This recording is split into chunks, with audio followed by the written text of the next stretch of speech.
संसद के शीतकालीन सत्र की आज से शुरुआत। विपक्ष के हंगामे के चलते कार्रवाई 2 बजे तक स्थगित। सत्र से पहले प्रधानमंत्री ने कहा, संसद में ड्रामा नहीं, डिलीवरी चाहिए।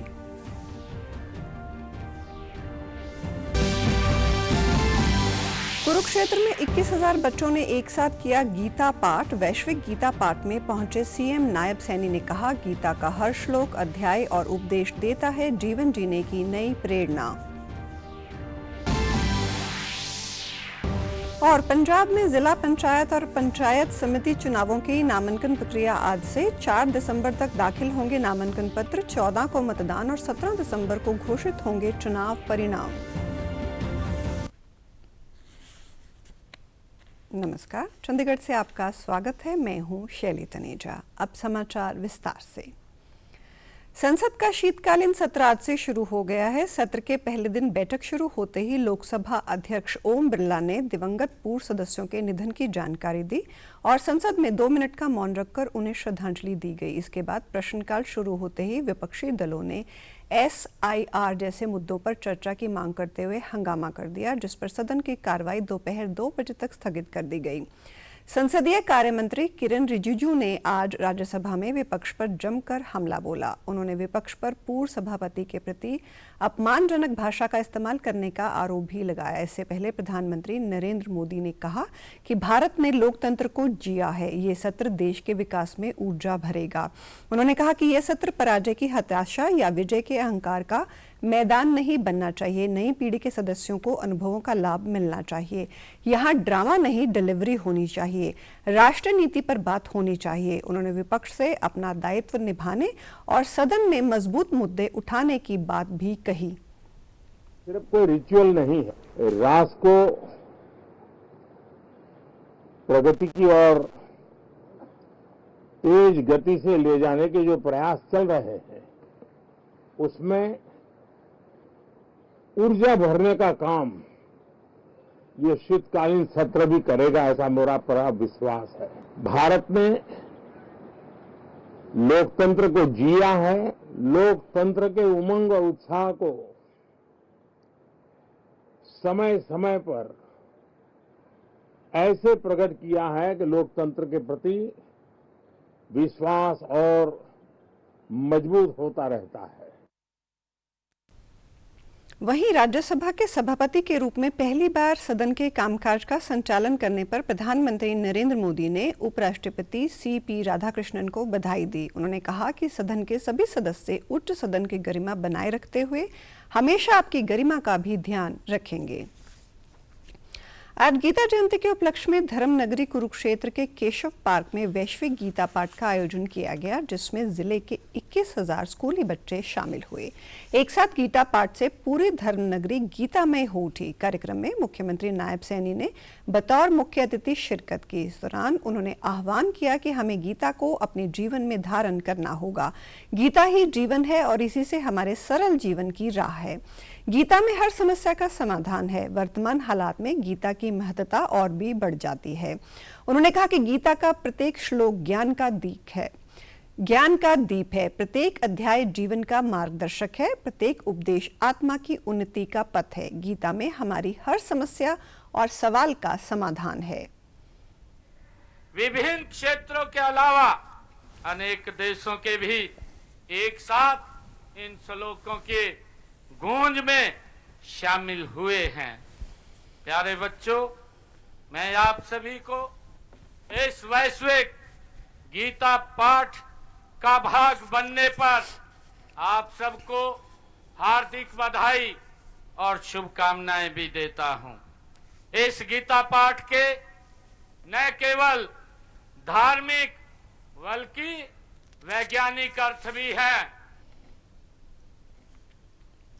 इससे पहले गीता मनीषी स्वामी ज्ञानानंद ने गीता की महत्ता और गीता महोत्सव पर प्रकाश डाला। उन्होंने कहा कि भगवद गीता बच्चों का सुसंस्कार है। अच्छा करियर बनाने के लिए गीता कंसंट्रेशन कॉन्फिडेंस और कैरेक्टर वैल्यू यानी 3C का पाठ पढ़ाती है। वहीं कार्यक्रम में पहुंचे योग गुरु स्वामी रामदेव ने कहा कि गीता हमारे भीतर की श्रद्धा और संवेदनाओं को उजागर करती है।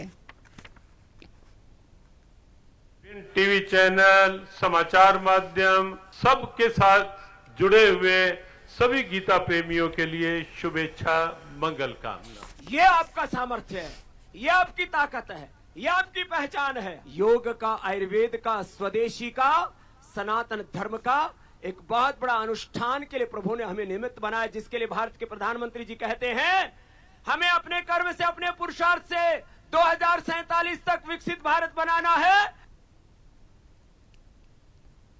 अपने मासिक रेडियो कार्यक्रम मन की बात में प्रधानमंत्री नरेंद्र मोदी द्वारा कुरुक्षेत्र और हरियाणा की सांस्कृतिक विरासत का उल्लेख करने पर मुख्यमंत्री नायब सिंह सैनी ने प्रधानमंत्री का आभार जताया है। उन्होंने कहा कि ये प्रदेश के लिए गर्व की बात है।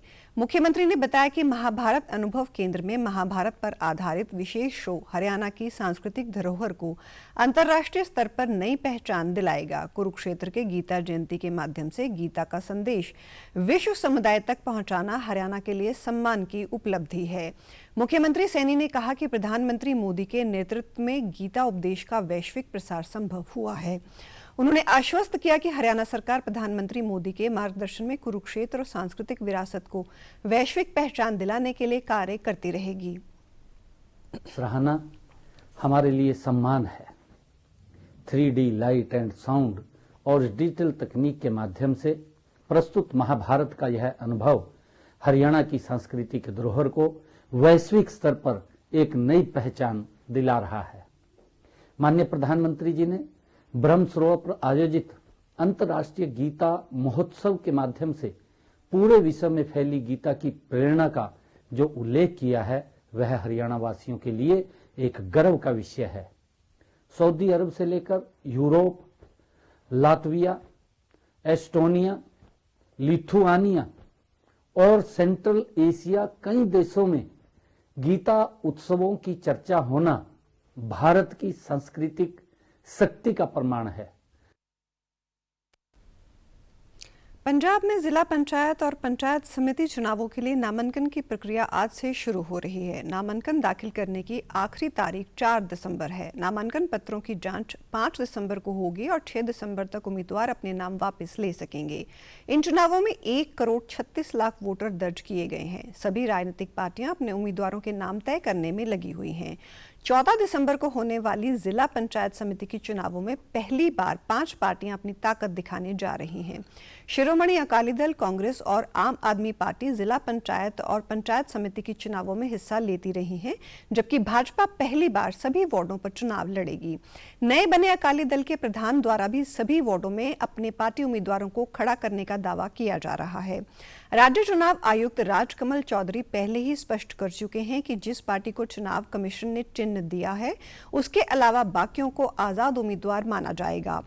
23 जिला पंचायतों पर 357 सीटें और 154 सीटें पंचायत समिति की 2863 सीटों पर चुनाव होंगे। इनके लिए वोट 14 दिसंबर को डाली जाएंगी, जबकि परिणाम 17 दिसंबर को आएंगे। पंजाब के मुख्यमंत्री भगवंत सिंह मान आज से 10 दिनों के दौरे पर जापान के लिए रवाना होंगे। सरकारी सूत्रों ने बताया कि इस दौरे के दौरान मुख्यमंत्री मान जापान की शीर्ष कंपनियों और उद्योगपतियों के साथ मुलाकात करेंगे और उन्हें राज्य सरकार की ओर से होने वाली इंडस्ट्रियल समिट के लिए आमंत्रित करेंगे। इस दौरान राज्य में निवेश बढ़ाने के लिए भी विचार विमर्श किया जाएगा। मान का उद्योगों के विस्तार और नई तकनीक लाने पर भी जोर रहेगा। गौरतलब है कि कुछ दिन पहले ही एक उच्च स्तरीय जापानी प्रतिनिधि मंडल के साथ एक वर्चुअल मीटिंग की गई थी और जापानी कंपनियों को पंजाब के औद्योगिक बदलाव के अगले पड़ाव में हिस्सा लेने के लिए निमंत्रण दिया गया था। भगवंत मान का कहना है कि उनकी सरकार का उद्देश्य युवाओं के लिए नए अवसर पैदा करने के साथ ही निवेशकों के लिए स्थिर और विश्वसनीय वातावरण सुनिश्चित करना है। चंडीगढ़ स्थित CSIR institute of microbial technology ने आज से 3 दिवसीय लाइस्कॉन 2025 सम्मेलन का शुभारंभ हुआ। सम्मेलन में देश भर के वैज्ञानिक, नियामक, पशु कल्याण विशेष शोधकर्ताओं और उद्योग जगत से जुड़े हितधारक भाग ले रहे हैं। इस मौके पर पूर्व केंद्रीय राज्य मंत्री एवं पशु वैज्ञानिक डॉक्टर संजीव बलियान ने एमटेक की सराहना करते हुए इसे आत्मनिर्भर भारत की दिशा में महत्वपूर्ण कदम बताया। उन्होंने वैज्ञानिकों को कृषि एवं आम जनता से जुड़े उपयोगी शोधों पर जोर देने का आह्वान किया।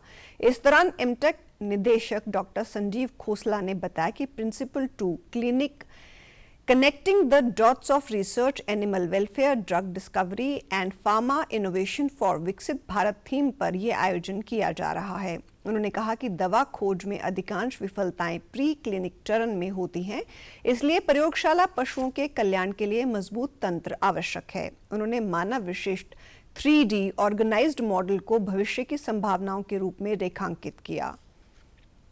तरह से यूज़ करके हमारे बाय इकोनॉमी और इकोनॉमी को आगे लेके जाया जा सके। अलग अलग सिटी से और एक्सपर्ट्स हमारे यहाँ आए हुए हैं जो एक्सपर्ट हैं ड्रग डिस्कवरी पे, एनिमल वेलफेयर के मुद्दों पर, और उससे जो भी हम ड्रग बनाते हैं वो पहले एनिमल्स में टेस्ट की जाती है। सो दैट आइडिया हमारा यही है कि कैसे हम इस ड्रग डिस्कवरी को मेक इन इंडिया प्रोग्राम के अंतर्गत इसको सक्सेसफुल बनाएं।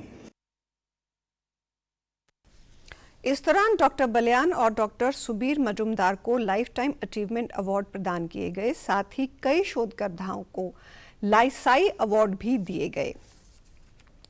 उत्तरी भारत में पश्चिमी विक्षोभ सक्रिय होने जा रही है। इसके असर के साथ पहाड़ों पर बर्फबारी और मैदानी राज्यों में तापमान में कमी और ठंड बढ़ सकती है। दिसंबर की शुरुआत उत्तर भारत में ठंड बढ़ाने वाली साबित हो सकती है। जम्मू कश्मीर, लद्दाख, हिमाचल और उत्तराखंड के ऊंचे इलाकों में 4-5 दिसंबर से बर्फबारी होने की संभावना है। इस दौरान मौसम विभाग ने आज और कल के लिए पंजाब के कई जिलों में शीतलहर का येलो अलर्ट जारी किया है।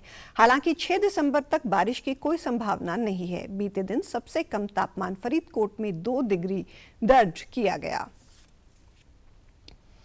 पंचकुला में 6 से 9 दिसंबर तक आयोजित होने वाले 11वें इंडियन इंटरनेशनल साइंस फेस्टिवल की तैयारियों को लेकर चंडीगढ़ में आज विशेष कार्यक्रम आयोजित किया गया। पृथ्वी विज्ञान मंत्रालय, भारत सरकार द्वारा DST, DBT, CSIR, DOS, Bharat विज्ञान भारतीय और हरियाणा सरकार के सहयोग से ये विज्ञान महोत्सव आयोजित किया जा रहा है। इस मौके पर मौसम विभाग केंद्र चंडीगढ़ के निदेशक और प्रमुख सुरेंद्र पाल ने IIFS की रूपरेखा साझा की। उन्होंने बताया कि ये उत्सव देश के सबसे बड़े विज्ञान आयोजनों में से एक है। पंचकुला में होने वाला ये महोत्सव हजारों वैज्ञानिकों, शोधकर्ता, विद्यार्थियों और स्टार्टअप्स को एक मंच पर लाएगा। इस इवेंट का और एक तरह से सेलिब्रेशन है कि कैसे साइंस से जो है हमें पब्लिक में आना है, लैब से हम जो है लोगों को से कैसे कनेक्ट करना है। मुख्य उद्देश्य इस फेस्टिवल का ये है। और जहाँ तक लोगों से जुड़ने की बात है तो इस फेस्टिवल में हमारे यहाँ बहुत सारे प्रोग्राम हैं जिसमें बहुत प्रोमिनेंट जो हैं लोग आ रहे हैं, साइंटिस्ट आ रहे हैं, एस्ट्रोनॉट भी आ रहे हैं इस बार। दिल्ली पुलिस की विशेष शाखा ने पाकिस्तान बेस्ड एक टेरर सिंडिकेट का खुलासा कर बड़ी सफलता हासिल की है। पुलिस ने गैंगस्टर से आतंकवादी बने शहजाद भट्टी और उसके साथियों को गिरफ्तार किया है। स्पेशल सेल ने इस मॉड्यूल के 3 सदस्यों को गिरफ्तार किया है। गिरफ्तार संदिग्धों की पहचान मध्य प्रदेश निवासी विकास प्रजापति उर्फ बेतू, पंजाब निवासी हरगुनप्रीत सिंह और यूपी निवासी आसिफ उर्फ आरिश के रूप में हुई है। पुलिस टीम ने इनके कब्जे से एक सेमी ऑटोमेटिक पिस्टल, 10 जिंदा कारतूस और मोबाइल बरामद किए हैं। उनके मोबाइल फोन में शहजाद भट्टी और उसके विदेश में बैठे मॉड्यूल के साथ सोशल मीडिया पर आपत्तिजनक चैट भी मिली है। पाकिस्तान नेशनल एक शहजाद भट्टी जो कि गैंगस्टर है, पर आज की डेट में ही is working at the behest of intelligence agency of Pakistan. और इसमें 3 लोग अरेस्ट किए गए हैं। हरगुनप्रीत सिंह 19 साल का, दूसरा आदमी इसमें जो है वो एक प्रजापति है जो कि विकास प्रजापति 19 साल का, ये लड़का दतिया मध्य प्रदेश का है, और तीसरा एक आरिफ है जो कि बिजनौर उत्तर प्रदेश का है। इनकी जो इन्वॉल्वमेंट पता लगी है वो ये लगी है कि इन्होंने अभी 25 तारीख को गुरदासपुर सिटी स्टेशन में सिटी पुलिस स्टेशन जो है उसके सामने एक हैंड ग्रेनेड फेंका गया था, वो इसी ने एग्जीक्यूट किया था। और आप हमारे समाचार YouTube channel DD news Chandigarh, Facebook DD news Chandigarh, social media X वे DD न्यूज़ CHD पर भी देख सकते हैं। इसी के साथ चंडीगढ़ से समाचारों का सिलसिला समाप्त होता है। नमस्कार।